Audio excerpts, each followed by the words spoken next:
Welcome to the Founderville.vc podcast. This is a podcast where we like to talk to founders and entrepreneurs and heck, just anybody supporting the entrepreneurial ecosystem here in the upstate of South Carolina. We love it. My name is Shay Hauser. I'm here with my partner, Scott Millwood. And today we've got a special guest, Mr. Hunter Hodnett.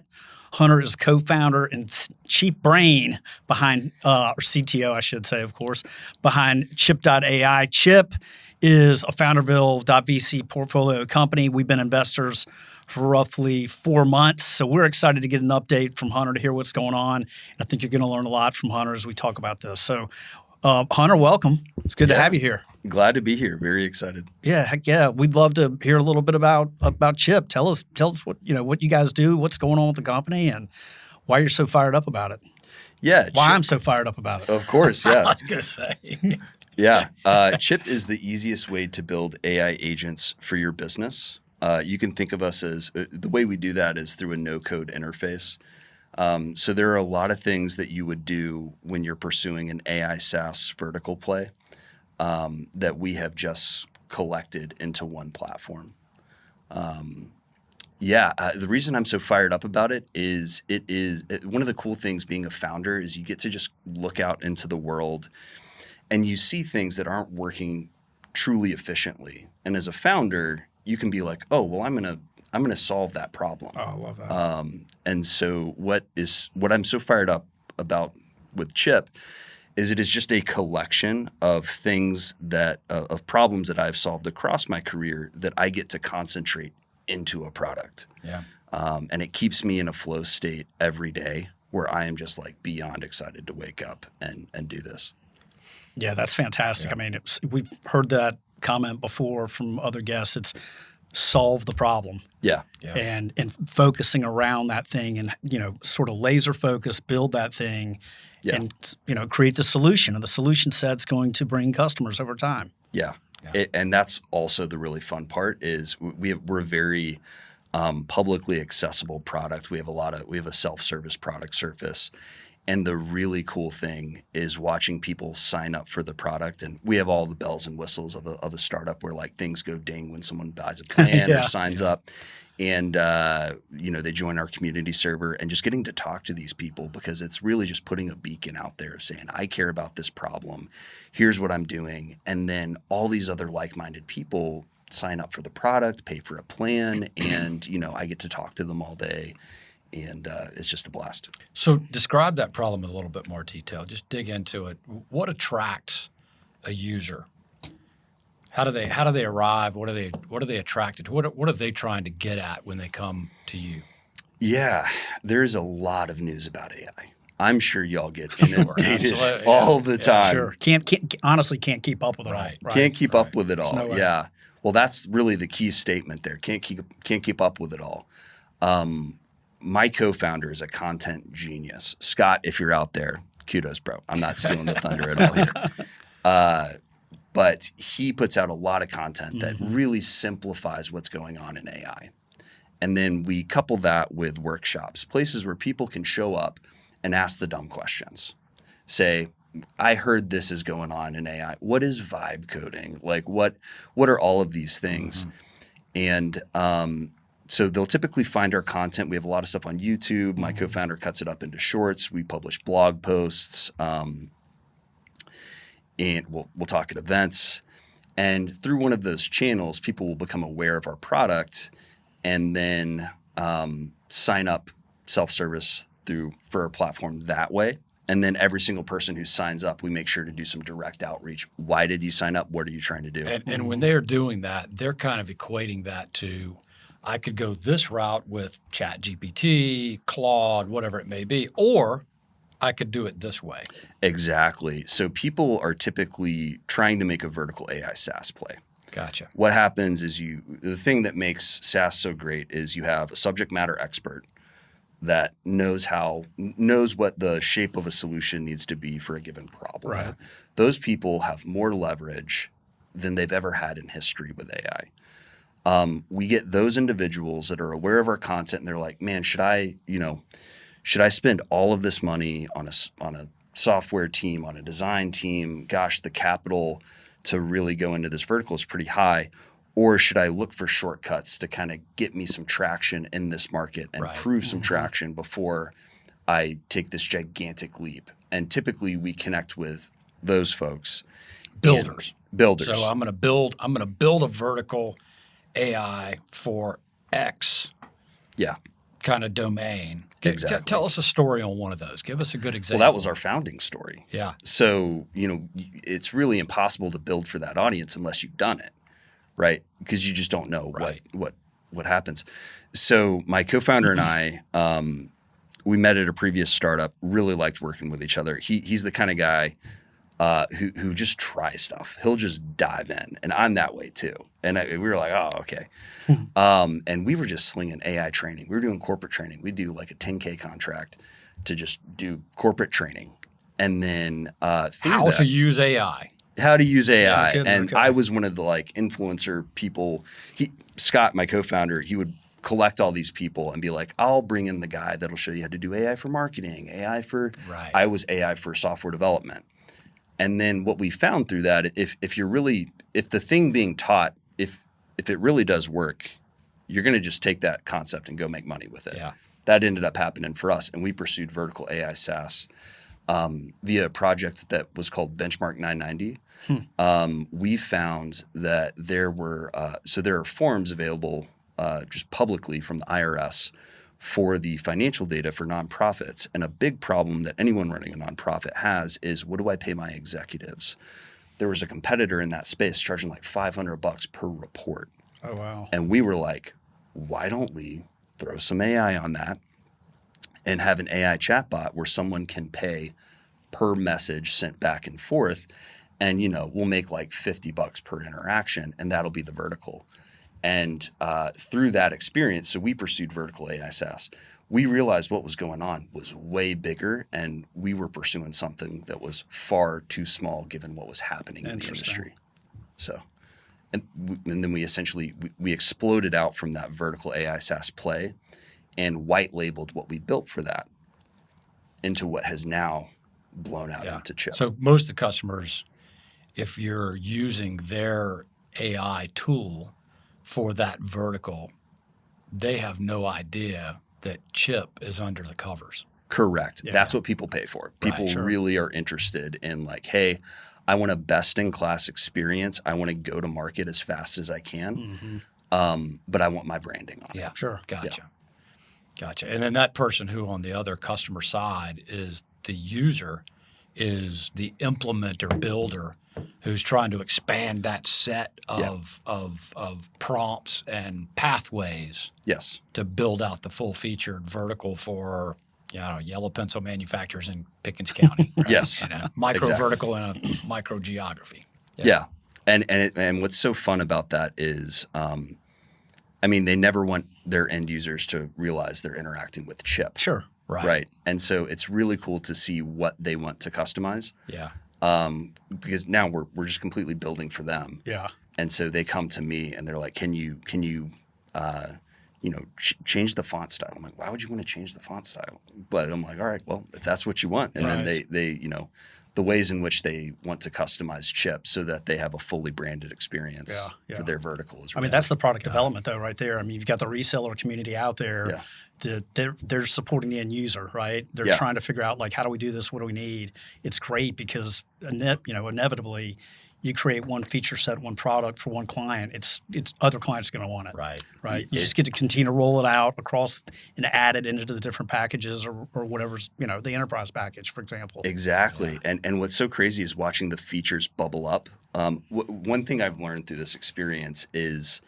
The most abusive set of users are the free tier users. Okay, But what ends up and then the kindest people are the enterprise users paying the most for the product. Yeah. But what I notice is there's some kind of reluctance to just be honest with us about what the product needs to do from the enterprise tier. That's interesting. So what ends up happening in our business is we get the raw feedback further down the value chain, and that ends up bubbling up. And then in the sales motion, we're like, hey, we've had people asking for this. Is it something you'd be interested in? Sure. And they're like, oh my gosh. And it's like magic to them. They're like, I don't know how you thought of this, but yeah. So that's the value on both ends of the spectrum. Value on both ends of the spectrum. And right now, people want embedded auth for our applications. Not something I would have ever thought of, but we had 3 users join a workshop, message me privately and communicate this in a workshop we ran over the past 2 weeks. They were like, I need they didn't know each other, completely separate verticals. They're like, I need embedded auth because I have a chip that's in a Wix site and I need to pass authentication state securely from the Wix site to the chip. Interesting. And Makes I'm sense. like, why on earth are you Makes trying sense. to do that? Yeah. Right. And then they tell me, and I'm like, when I hear it once, I'm like, Secure, I'm not going to secure authentication through and through, across right? Through the whole across stack. the multiple stack. Yeah. Yeah. Makes Yeah, sense. so we're building that now. Yeah. But the first time I heard it, the thing I've learned is like, don't go chasing shiny stuff. Like, Yeah. don't go running. You sound like me. Don't chase it down the route. I'm so sick of shiny red balls. I want a practical business. Yeah. But when I hear it 3 times, I'm like, Yeah. we got to do that. Yeah. Interesting. Well, that's the hard part of building a product, right? I mean, these shiny objects do pop up, and then you inevitably have the squeaky wheel at the bottom of the value chain saying, I need this or I need that. And then you've got to decide, like, you guys have to figure out, where do we prioritize? Yeah. That's hard. I need real this, hard. or I'm going to continue to To pay you pay for free. $0. That's right. Yeah, it's like you want the painkiller, not the vitamin. Yeah. Right? Like Absolutely. really figuring out. So as you guys got rolling, at what point did you recognize or feel like you had traction, that it really was resonating, that you was like, oh my. The Stripe dashboard, like raw, nothing communicates like revenue. Yeah. It's just like I think I would open the Stripe Listen up, founders. Yeah, right. Nothing like revenue. because Real like, businesses have revenue. there are all sorts of ways in which you can lie to yourself if you have like usage. And there was this. I built my career in San Francisco, Silicon Valley, and it's just this different little place. It's where irrationality thrives, and like. One of the things that would happen there is like if you had a product that was just completely unmonetized, that had a lot of usage, that was the name of the game. Right. I don't believe that at all. And I think something has shifted. And you see even there, I mean, something has shifted to where like, okay, you're making money or you're not making money. We just There's no had this doubt. conversation yesterday. Yeah, there's no doubt. We Yeah. just had this conversation Absolutely. yesterday. There's one thing to show usage on the platform and customers are using it. But then it's like at some point you have to flick the switch and go, it's time to start paying. And then who's going to stick around when you do that? That's it. Yeah. Right. That's it right there. Especially with the wrappers, the AI, with AI stuff, people will love providing AI for free. Right. But then the switching cost is next to nothing. Yeah, Right. So, that's right. Yeah. Right. Yeah. There's a whole different mentality that goes into I'm using this and paying nothing to, oh, wait, you want $1? Wait a minute. Oh my gosh. You want $1? How dare you? Yeah, how dare you ask for $1 after this has been Yeah. free? And then there's a whole purchase cycle mentality that goes on. It's like, well, if I'm going to pay $1, I've got to evaluate this against X, Y, and Z. Yeah. And what they may tell you, as you know, is, oh yeah, we'll sign up and pay, until you ask them to actually sign up and pay. Yeah. And all of a sudden, your whole business model Slows. has a different dynamic Well, to it. it's so interesting. The product request, the feature requests just change completely when it shifts from, hey, here's some things I'd like to see in your product, to like, okay, well, we're going to bill you for that. And it's like, oh, whoa, wait. If you're going to charge me, here's what I actually want. Here's the ones I really need. Yeah. Right. Yeah, And it's yeah. like, wow, that was a completely different feature Right. set. Yeah. Right. Now that and so that's where, again, Scott, shout out if you're watching this. My co-founder is amazing at that motion. He'll send an invoice before we invest engineering dollars that's into great. like, Just to test right? it. Right. And then he called. Right. This is why I'm afraid of his phone calls sometimes. Is he'll call me, be like, "I sent an invoice. You got to build this." Yeah, we sold it. We sold it. This Now has we been have to build sold. it. And then I'm just like, "Oh man." Yeah. Yeah. He's like, good news, bad news. Yeah, he's like, "How quick can you build out a white label auth system?" You know. And I'm just So That's pull funny. that thread a little bit more on the Stripe payment and Yeah. seeing that as the traction point. How did that take off? Kind of go, okay, we got it, and now we're seeing things actually come through. do you feel like, oh, I'm a go now? This is we're full on, or was it before that? Yeah, well, I think we're in the trenches, right? So today, for example, was a moment where I lifted my head up and realized like we're somewhere. Yeah. That was cool. In customer conversations, like I thought you meant because you're on the podcast. well, being on the podcast, 100%. Yes, Right. absolutely. This is a proof point. But like at the end of a customer conversation where like we get an inbound enterprise customer and they close themselves. Jeez. And then That's a winner. at the end of it, they say like somebody said to me like, man, it's got to be really, aren't you like excited that you have something? Yeah. And I'm like, I never really thought about it. Yeah.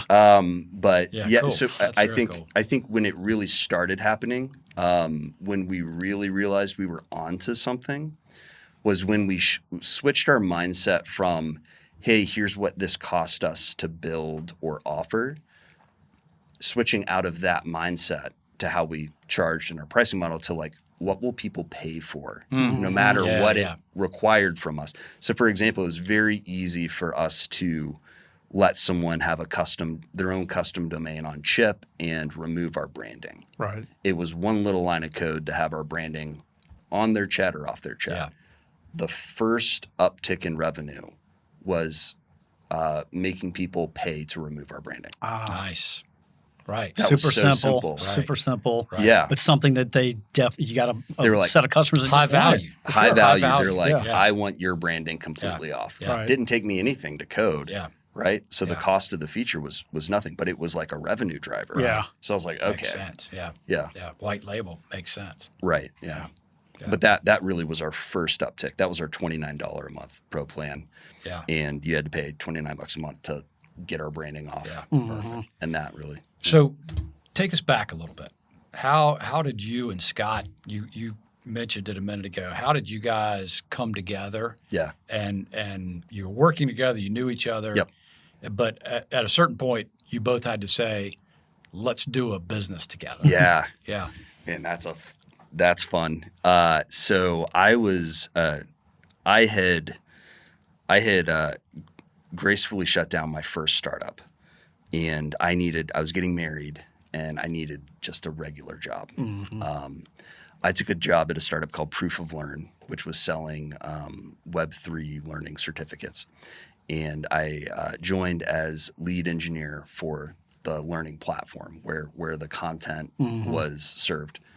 And Scott was he was like the content creator for the platform. So he was the face of the product. He would bring in these Web3 influencers to build these courses, and Scott was always there to take people through the journey. So he and I got to work together pretty closely because I was building the platform upon which his content was distributed. So he and I would always coordinate. And I told his parents this one time, and they like cringed so hard. So I think I shouldn't have said it, but I'm going to say it on this podcast. I knew I really liked Scott when we had a production deployment teed up, and I was worried there might be a bug in it. So I kind of abandoned the release at the last minute. Scott sent me a one-word Discord message of coward. I love it. I was like, I like this guy. I love it. That's funny. I was like, hit enter. This is a guy. He didn't take it back. Didn't say sorry. Just kidding. He was just like, oh man, you got scared. Yeah. And so that kind of like shot us off in, we're working together. And then when the AI stuff started, so Web3 just completely imploded like 1 week after I joined that startup. Wow. Crazy. I just come back from my honeymoon. Yeah. It was like, oh my Meltdown gosh. stage. Meltdown stage. And so the AI wave hit shortly after that. And Scott had left Proof of Learn before I had. Proof of Learn pivoted into a company that is today called Ohai.ai. I did some early work on the vertical AI SaaS for that. So it was my first vertical, like right at the beginning as it was happening. Yeah. We did vertical AI SaaS. Okay.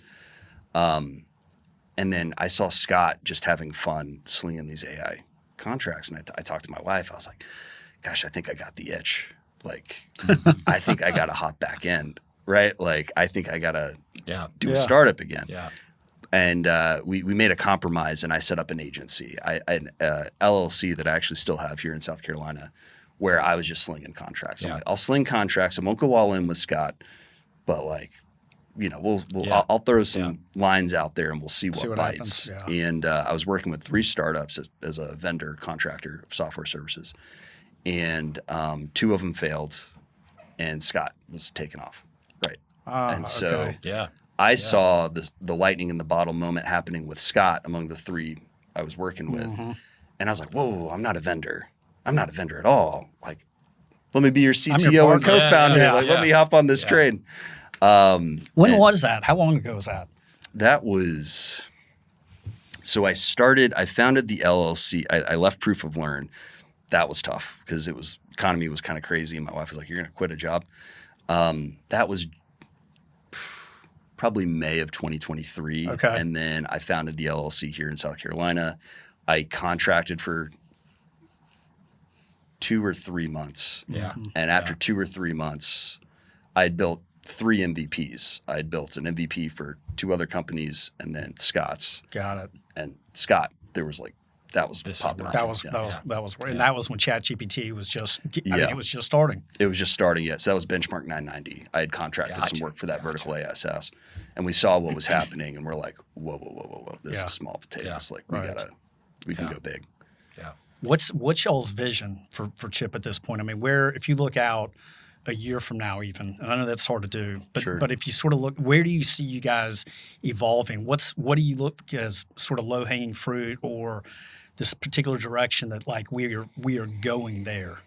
Yeah. Well, I think the humble thing to do is look back at history and see, like, history doesn't always repeat itself, but it does rhyme. Mm-hmm. And I just look at the .com stuff because that's all happening right now. Absolutely. You're gonna have your pets.com, the AI version of totally that. Agree. And so I love history. I love reading. And where I see us is as the Shopify of AI. And where I see us being in a year is when you're deploying, I think it's all going to converge to conversational AI agents. Mm-hmm. So workflow builders like N8N and Zapier, they're doing incredibly well right now. Yep. Great business, but they're not an AI native product. They're an AI pivot. They pivoted very well, incredibly well. A bunch of API connectors. Yeah. I think people underestimate really like the AGI will be here, and you can get some people that just go hype crazy about that. Right. But I think the real practical thing is that you need to think of these things like really dumb or some kind of a version of like an executive assistant. So rather than building a workflow, you imagine if you have an executive assistant and you're just like, you tell them what to do when certain information comes in. Right. And so that's where I see Chip positioned. Is to be the white label platform, the way. So, for example, if you start an e-commerce company today, you'd be crazy to not do it on anything other than Shopify. Right. But in the .com boom, everybody was raising millions to build. You had to build all that infrastructure yourself. Yourself, right? Yeah. And then Shopify consolidated the value. That's the play we're making. Is we want to consolidate. Like, don't vibe code. Don't pay all this money and AI credits to vibe code your own agent builder. So you really want to position as a piece of the infrastructure. Exactly. And horizontally. Yeah, across any vertical. Yeah. Every time I say horizontal, when I've talked to investors, they've panicked. Of course. Right. Yeah.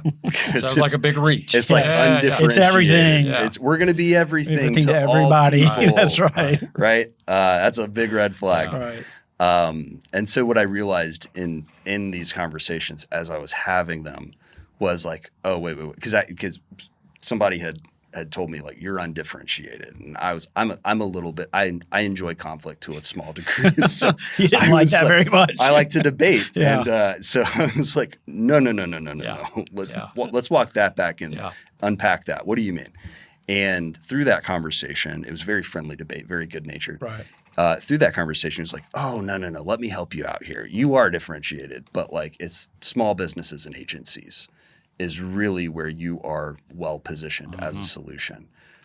People who might be have a little bit of capital, but not slightly capital constrained, that are looking to deploy an AI solution. That's really your sweet spot that you've captured. And the really cool thing was to realize that persona exists inside of enterprises. So it's not like Right. we're completely Sure. not going after enterprises, but that persona, that no-code generalist exists out in the wild as a small business. They're and a everywhere. agent. They're everywhere. Yeah. That's Yeah. that's the majority. That's the bulk of the businesses. They're not going to have the technical expertise to do what you guys do. Yeah. They can't vibe code it. They're not going to try. I mean, that is such a massive market, Yeah. and it's bubbling to the surface like crazy at this point. Yes. I mean, I feel like to some degree you guys are just in a great position with a great product at a perfect time, because this is just all over the news constantly, Yeah. and everybody is trying to figure out agents and how do I get it on my website and what it's going to do, and is it sales literature, is it marketing literature, is it customer service, like what is it? Yeah. But everybody's got those questions, and somebody's got to provide the solution. Exactly. Yeah, I'm smiling because like my co-founder, every day starts with a call with my co-founder. It lasts like 30, 45 minutes. And past day is like, oh my gosh, everybody needs this. Like, we're right. We've been working on this for 2 years, and like we caught the wind. Yeah, Like, that's awesome. it's like, oh, what do we do? Keep growing, baby. Keep growing, Yeah. keep growing. Yeah. But yeah, it's a blast.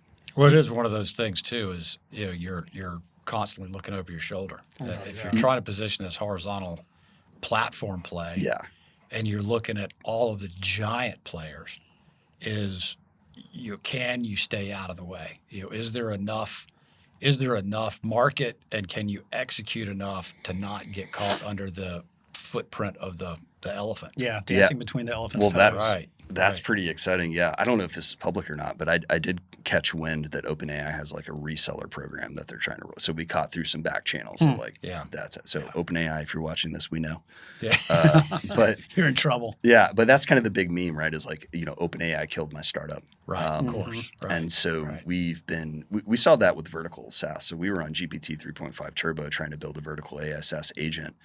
And when GPT-4 got released, we had burned, not we as a company, I was working as an employee at this time, but we had burned a ton of capital just trying to tune the prompts. Right. And then all that got wiped away. You're over, yeah. So our business, we've been really trying to be very thoughtful about like, how do we plan for where the big players are going to stomp? Right. And how do we navigate that? Yeah. It's all about punching above our weight and using our size to our advantage. We're smaller. Sure. We can move quicker. Move quick. Yeah. Create the product, move the product around, whatever it might be.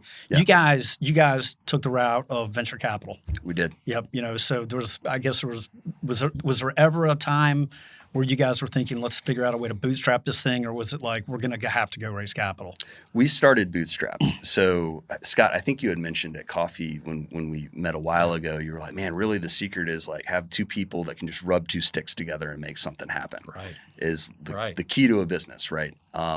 And so we started bootstrapped. We started without venture capital. So Scott was going to try to, sling some corporate contracts to fund the development of the vertical AI SaaS product. Ended up being like, well, I could raise $50,000 and we can focus just on this without for a little while. Very small amount of time, but didn't need a ton of time to get something into the market and get some paying customers. So bridging the gap with letters of intent and pre-orders from customers, as well as like a little bit of venture capital, and we could hit that vertical. But what we ended up, the situation we ended up being in is like, okay, well, we can have this vertical AI SaaS that's producing some revenue and it's great. Could be a great lifestyle business, but we're going to have to maintain it if we want to go after this much larger. And seeing everything that was happening and the speed at which it was happening, we were like, okay, we're going to miss the boat if we are distracted by anything other than like capitalize on the opportunity. But we didn't want to get too far away. You hear all these horror stories of like people who don't start with a business and then just raise venture capital and run off a cliff towards a thing and then they implode, and like there's an article happens all the time. I think the combination of that focus on, and I love your answer on, how did you know you had some successes when Stripe was like that's a winner. But it goes back to that fundamental thinking of rubbing two sticks together.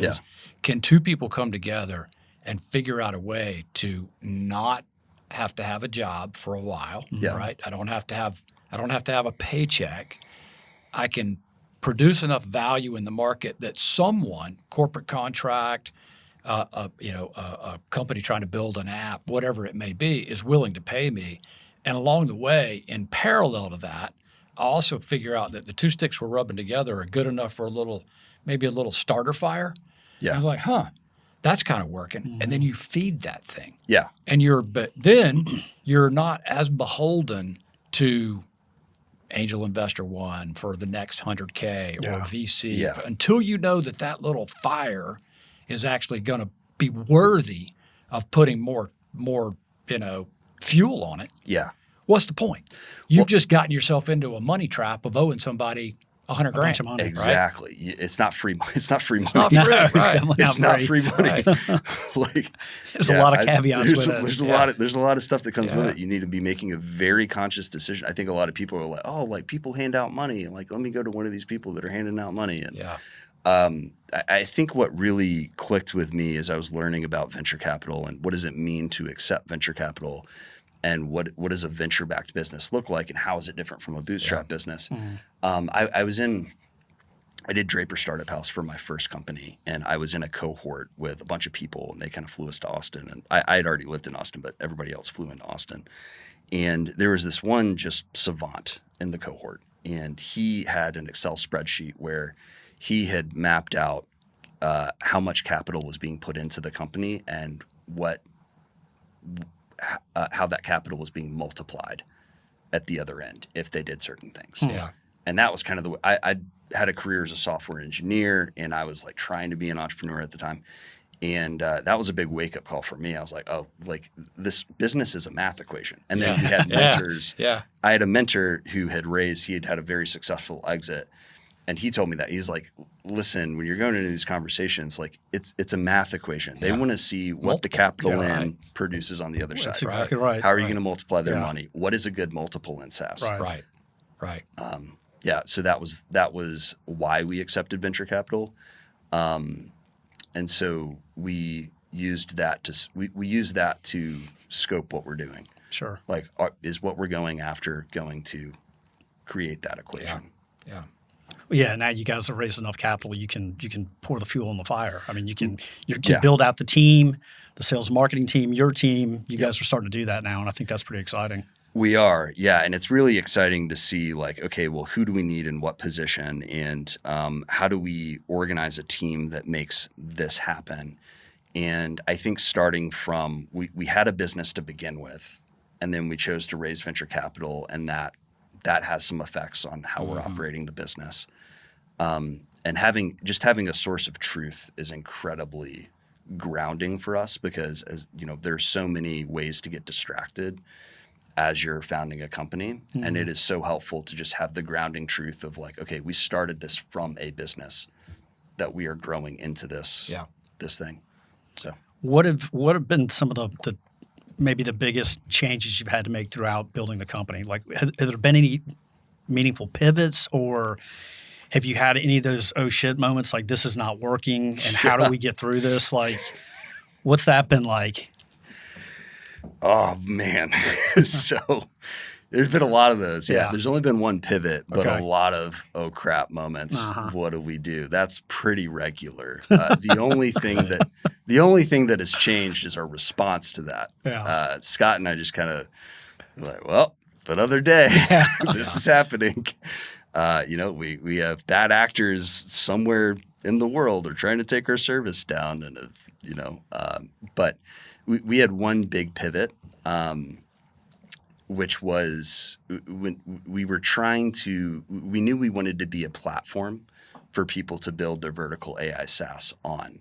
What we had originally done is we knew that, so through the Benchmark 990 endeavor that we did, we saw that credit-based transactions were going to be a key point of monetization for AI systems.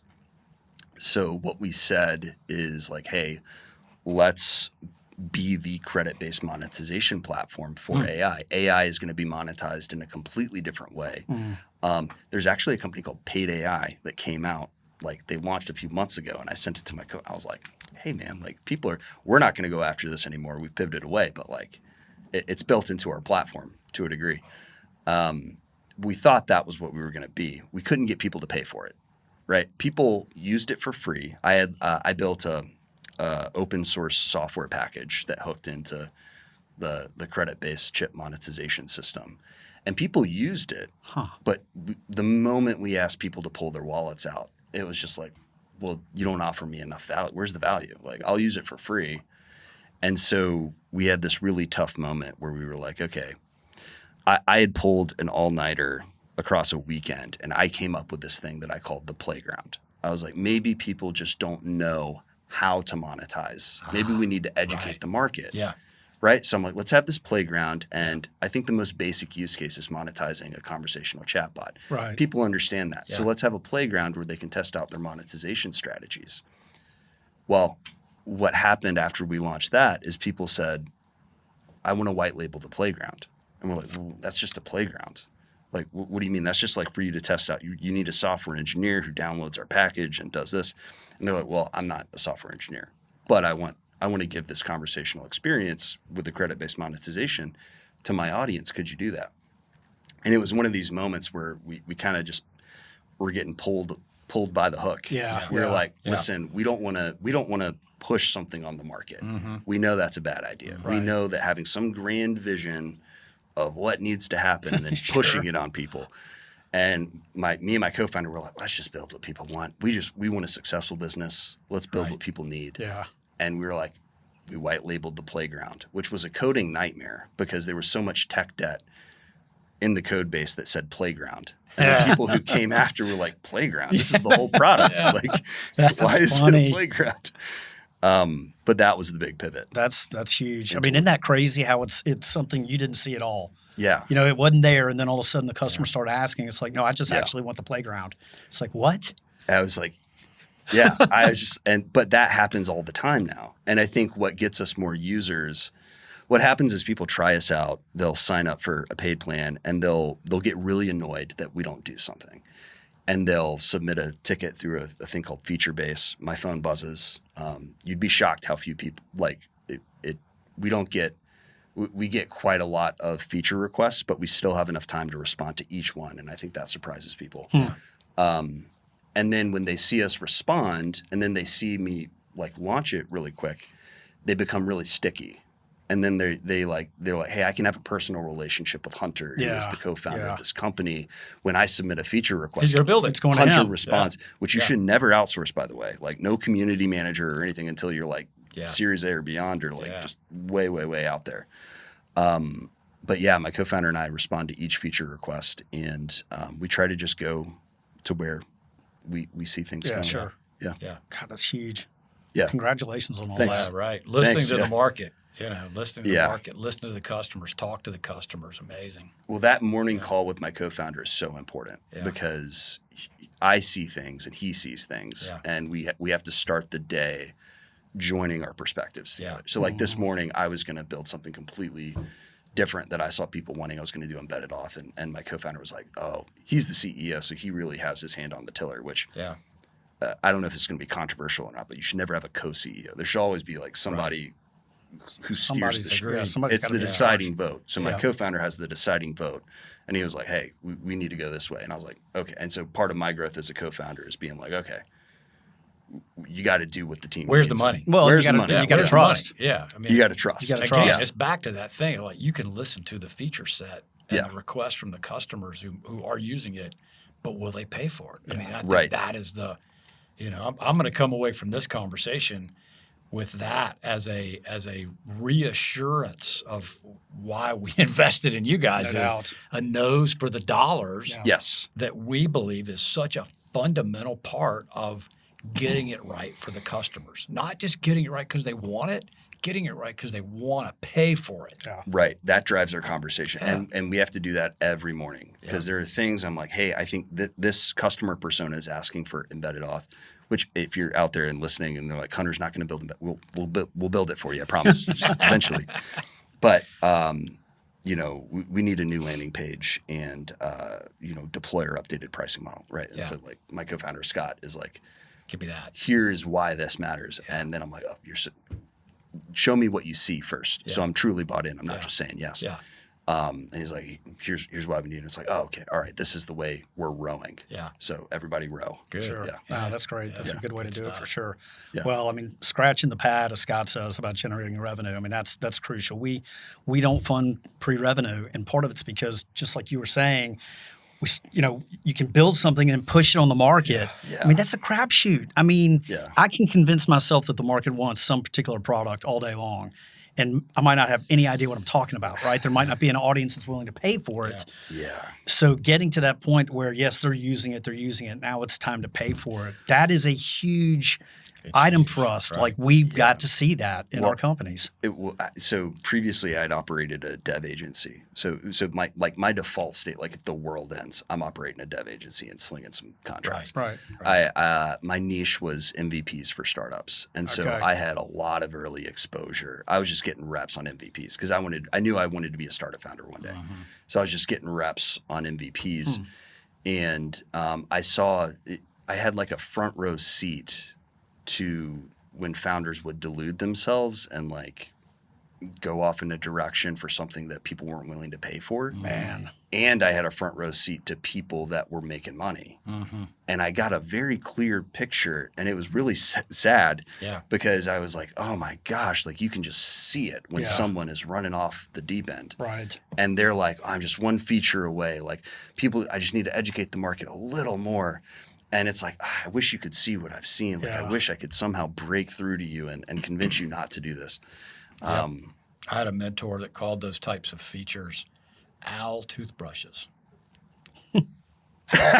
Owls don't need toothbrushes. Right. Okay. But dang, wouldn't it be cool to build an owl toothbrush? It would be cool. Right. Yeah. And somebody's going, we got to have this. Yeah. Somebody's screaming for And it. everybody else is like, just like you guys looked at me like, it's an owl toothbrush. Yeah. Like, Well, unneeded feature. Yeah. I learned That's that lesson the great. hard way because my first startup was a bunch of cool stuff that I just built that I couldn't get people to pay for. But So that was probably such a key experience for you, as bad as it was. Oh, yeah. Like everything you learned from that. And then I think you said you worked with 3 different startups, one of which was Scott, but the other two failed. Well, that was my second attempt at a dev agency. Okay. Right. So that was dev agency round 2. Previously, my first startup, I had been just freelancing with startups. Yeah. I was like, I want to know about startups, so I'm going to take a crazy pay cut and bill hourly at a subsidized rate to just get into the trenches with founders. And I did a few iterations of that, and then I built that into an agency. And then I was like, I'm going to build, and then I got a little too, this is where I really got off on the deep end, I was like, I'm going to build a marketplace for software labor. So I built a 2-sided marketplace, but I was like, I'm going to help junior software engineers and startup founders at the same time. Yeah. And and then I got distracted by really cool technology. I was doing some transpiling of JavaScript assets that were cached and served statically in a CDN, and it was just, it Sounds so important. much fun. yeah, it was so much fun. It was like, where's the money? Nobody's going to use it. But I was like, I don't have any but my customers. technology, my technology's great. I tell you, the other thing that we That's funny. That has come out of our work together in evaluating potential portfolio companies is there is a distinct difference in scrappiness of co-founders and founders who are willing to put it out there, get a product MVP, doesn't matter if it's great or not, just something, and put it in front of a customer and ask for $1. Yeah. There's something different in the mindset there. And it leads to, I think, a better quality venture in that your North Star is already set mentally, that's the thing that's important. Not this, back to the, early days of the internet, let's just build something and get a bunch of eyeballs. Yeah. Right? Which translated eventually into a lot of mess. A lot of bankruptcies. Some that came through it, but so much collateral damage. Oh, Whereas if you absolutely. generate revenue, $1, there's a survivability there that we're huge believers in knowing that the road is going to turn. There's going to be sharp turns. There's going to be Absolutely. pivots. There's going to be things you don't expect. But if you've got revenue and customers paying you, your survivability rate is way higher. Absolutely. And I think about that all the time. because I think people really, the idea of being an entrepreneur is glamorized quite a lot. Oh yeah. But it is just Over-glamorized, right? Yeah, for sure. It's over. It is a Right. brutal endeavor. It's really brutal to engage in. My wife and I met as entrepreneurs. We actually met at a pitch event where I failed an investor pitch, and she was like, "Oh, you seem like a brave guy." And then now we live together. That's and great. That's have a funny. whole family.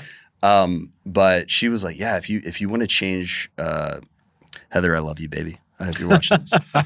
She will be. She was like, if you want to change your life, get into a relationship or become an entrepreneur. And I did both those things. Yeah, So, right. But it's like it's the search for truth, right? Yeah. By charging people, hey, do you really value this, or are you telling me you'd like it? Right. And so having that be the North Star, as you mentioned, has been such a guiding principle for us. And there's tons of disagreements in a startup. It gets real heated. Yeah. Right? Yeah. Yeah. And so what happens when my co-founder and I disagree fairly often, like we'll get in disagreements, but like we know like, hey, we're going to disagree and then commit to a direction. Right. Amazon put that into a leadership principle. Mm-hmm. So like we'll disagree, but then like when the shot's called, that's where we move go. on. Yeah. Yeah. And so what happens in those debates is like, okay, what is truth? And while I may feel this way, while I may want this thing, or I may feel like this is a good thing, there is absolute truth in the situation, and we got to discover what that is, and it's what the customer is going to pay for. That's Right. it. That's Right. it. Yeah. That's Green. it right there. Yeah, exactly. Green. The truth is green. Truth is green. Yes. Yeah. So founders, that's the takeaway for sure is solve a problem, build a product that they want, and build something that they're demanding, right? That they're going to pay for. That's the biggest takeaway I got out of today for sure. Absolutely, 100%. Hunter, this has been amazing, dude. Yeah, it's been Super thrilled to have you. Yeah, so excited to be here and talk with y'all. It's super fun. Like I mentioned, I'm in the trenches building all day, so like any opportunity to just kind of lift my head up and chat about this stuff is great. Don't forget to celebrate it, right? Yes, I mean, absolutely. It's the minor victories little that ones. add up to the big wins. Absolutely. Yeah. Well, you guys are doing great Fantastic. work, man. We're Thanks so much. We're proud to be a part of the company, and look forward to hopefully putting more money in one day as you guys continue to grow this thing. Absolutely. It's just an exciting adventure, and so happy to have you all along with us. Appreciate it. Fantastic. All right, so this is FounderVille.vc podcast, and we are over and out.